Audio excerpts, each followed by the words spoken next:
Hello my dear guys, আসসালামু আলাইকুম। Usman Sahal medical services YouTube চ্যানেলের পক্ষ থেকে আপনাদেরকে জানাই স্বাগতম। আশা করি আল্লাহর রহমতে আপনারা সবাই ভালো আছেন। বন্ধুগণ, আজকের ভিডিওতে আমি ডায়াবেটিস বা অ্যাজমা হ্রাস করে, মুখের রুচি বাড়ায়, রোগ প্রতিরোধ ক্ষমতা বৃদ্ধি করে, চোখ বা ত্বক সুস্থ রাখে, গেটে বাত ভালো করে, হাঁপানি বা অ্যালার্জিক রাইনাইটিস দূর করে এমন একটি মেডিসিন সম্পর্কে আলোচনা করব।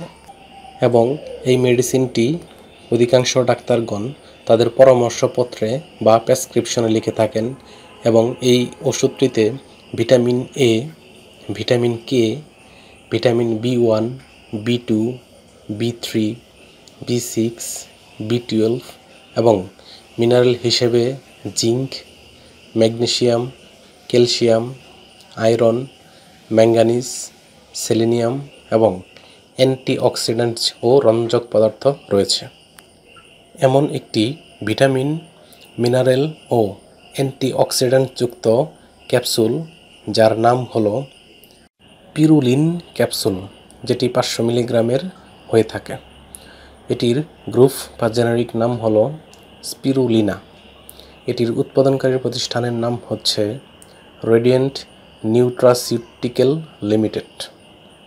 পিরুলিন ক্যাপসুল যেটি 500 মিলিগ্রামের, সেটির প্রতি পিস ক্যাপসুলের দাম 12 টাকা মাত্র। এই ক্যাপসুলটি খাওয়ার নিয়ম, খাওয়ার নিয়ম হচ্ছে প্রতিদিন 2টি থেকে 4টি করে ক্যাপসুল সেবন করতে পারবেন, অথবা সেবনের পূর্বে অবশ্যই রেজিস্টার্ড চিকিৎসকের পরামর্শ অনুযায়ী সেবন করবেন।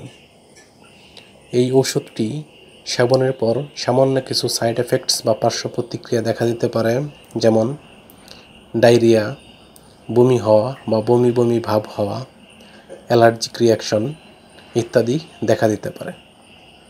গর্ভাবস্থায় বা স্তন্যদানকালীন সময়ে এই ওষুধটি সেবনের পূর্বে অবশ্যই রেজিস্টার্ড চিকিৎসকের পরামর্শ নিতে হবে, কেননা রেজিস্টার্ড চিকিৎসকের পরামর্শ ব্যতীত কোনো ঔষধই সেবন করা উচিত নয়।